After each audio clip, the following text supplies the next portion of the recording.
प्रचार जो है वो आसमान में होता है और प्रचारक जो है वो आरएसएस में होता है। तो मैं जमीन पर रहने वाला आदमी हूँ और कांग्रेस पार्टी का एक आम कार्यकर्ता हूँ।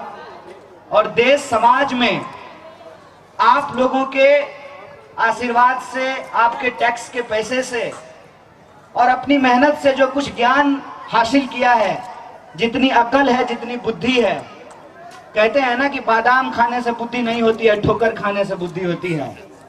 जीवन में जितने ठोकर खाए हैं उसी आधार पर कुछ बातें कहता हूं। और आप सब जानते हैं कि सच कड़वा होता है, सच बोलने की आदत है, और जब सच बोलता हूं तो किसी को बुरा लग जाता है, और इस बार तो प्रधानमंत्री को ही बुरा लग गया है।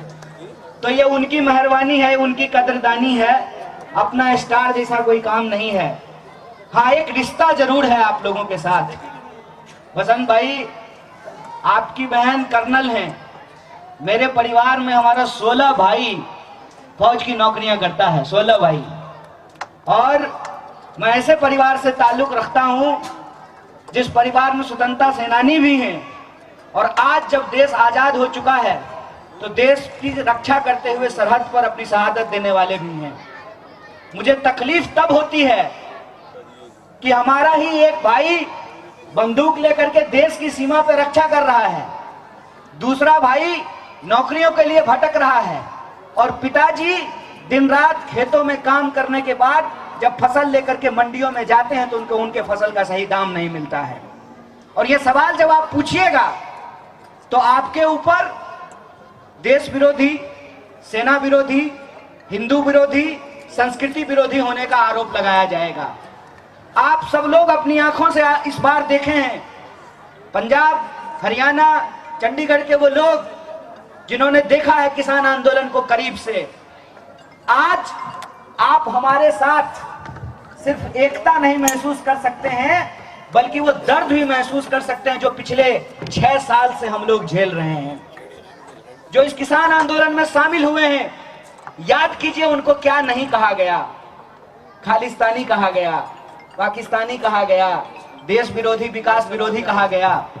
एक सवाल पूछना चाहिए ना सरकार से कि अगर दिल्ली की बॉर्डर पर जो लोग विरोध कर रहे थे वो गलत थे तो प्रधानमंत्री थूक करके क्यों चाटे? ये सवाल पूछना चाहिए कि नहीं पूछना चाहिए? या तो प्रधानमंत्री सही थे या हम सही हैं। अगर हम सही हैं तो फिर हमारी बाकी बातों में भी सच्चाई है, और सच्चाई ये है कि इस बार विज्ञापन की सरकार बनी है साहब, विज्ञापन की। मैं चंडीगढ़ में घूम रहा था, सेक्टर का कोई ऐसा कोना नहीं है जहां पे पोस्टर लगा हुआ है। किसका? सफाई का। आप सब इस शहर के वासिंदे हैं, इस शहर में रहते हैं। आप बताइए, चंडीगढ़ देश का पहला नियोजित शहर, पहला प्लान्ड सिटी, और सालों तक स्वच्छता के मामले में, सफाई के मामले में एक नंबर पर हुआ करता था। अब मैं जब चंडीगढ़ इंटर करता हूं तो दिल्ली जैसा फील होता है, क्योंकि यहाँ भी कूड़ों का ढेर दिखाई देता है, यहाँ भी गंदगी दिखाई देती है, यहाँ भी ट्रैफिक पर, सिग्नल पर जो है ट्रैफिक दिखाई देता है, जाम दिखाई देता है। दिल्ली में जब लोग परेशान होते थे तो कहते थे चलो चंडीगढ़ यार, थोड़ा अच्छा लगेगा, हवा है, हरियाली है, कम ट्रैफिक है, सफाई है, तो लोग चंडीगढ़ आते थे। ये आपका जीवन है ना, ये आपकी सच्चाई है ना, ये आप जानते हैं कि स्वच्छता के मामले में एक नंबर पे था आपका शहर, आज 66वें नंबर पे पहुंच गया है। और पूछते हैं कि कांग्रेस पार्टी ने 70 साल में देश को क्या दिया? कांग्रेस पार्टी ने 70 साल में आपको चंडीगढ़ दिया, जिसको भाजपा आज गंदगी से भर रही है। ये सवाल हमको अपने मन से पूछने की जरूरत है कि हमारे जीवन का असली मसला क्या है।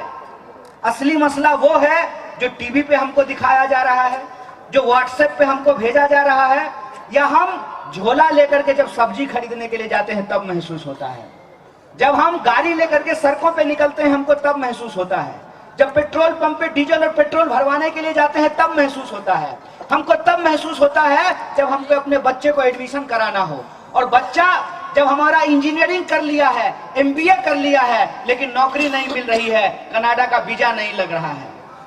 ये सवाल आप सोच करके देखिए। मैं बिहार से आता हूं, अगर बिहार में पढ़ाई होती, कमाई होती, दवाई होती, सफाई होती, तो बिहार के लोगों को बाहर जाने की जरूरत नहीं थी। आप भी ये सवाल अपने आप से पूछिए कि अगर हमारे प्रदेश में, हमारे शहर में हमारे लिए रोजगार की व्यवस्था हो, तो क्यों हमको बाहर दूसरे देशों में काम जाकर करने की जरूरत है, जहां हम रात को 2 पैक लगा करके ये गाना सुने कि चिट्ठी आई है चिट्ठी आई है। क्या जरूरत है भाई? देश की जो हमारी हकीकत है, हमारी जो सच्चाई है, उसको हमको स्वीकार करना पड़ेगा। और सच्चाई ये है जिसके चलते मैं आज आपके बीच में खड़ा हूं। मुझे बहुत सारे दोस्तों ने कहा कि अरे यार, लोकल बॉडी इलेक्शन में क्यों प्रचार करने के लिए जा रहे हो? तो हमने कहा कि हम हवा में उड़ने वाले लोग नहीं हैं। हम ये जानते हैं कि किसी भी बिल्डिंग का ऊपर वाला, क्या कहते हैं उसको, पेंट हाउस ना, ऊपर वाला महला इसीलिए चमक रहा है कि नीचे नींव में कुछ ईंटें दबी हुई हैं। हम ये समझते हैं कि एक एक ईंट जोड़ करके घर बनता है। लोकतंत्र हर एक स्तर पे मजबूत होना चाहिए। ये जो वार्ड का चुनाव है, ये भी महत्वपूर्ण है। अगर हम वार्ड के चुनाव को भी सीरियसली लें, अपने सवालों को गंभीरता से समझें, तो हम सरकार को ये बता सकते हैं, किसानों से उस सीख को लेते हुए हमको ये समझा सकते हैं कि जब सरकार बेकाबू हो जाए, जब सरकार बैल के रूप में व्यवहार करना पड़े, तो उसके भी गर्दन में लगाम लगाना जरूरी होता है।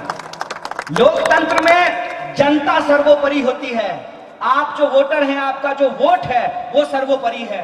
अगर आप वोट दे करके इनको छोटे से लेकर के बड़े चुनाव तक हराना शुरू कर दीजिए, मैं आपको गारंटी लेता हूं, मैं आपको वादा करता हूं। मैं हिमाचल प्रदेश में चुनाव प्रचार करने के लिए गया था, इनको जो ही हार का झटका लगा, आपके पॉकेट को आराम मिलना शुरू हो गया था।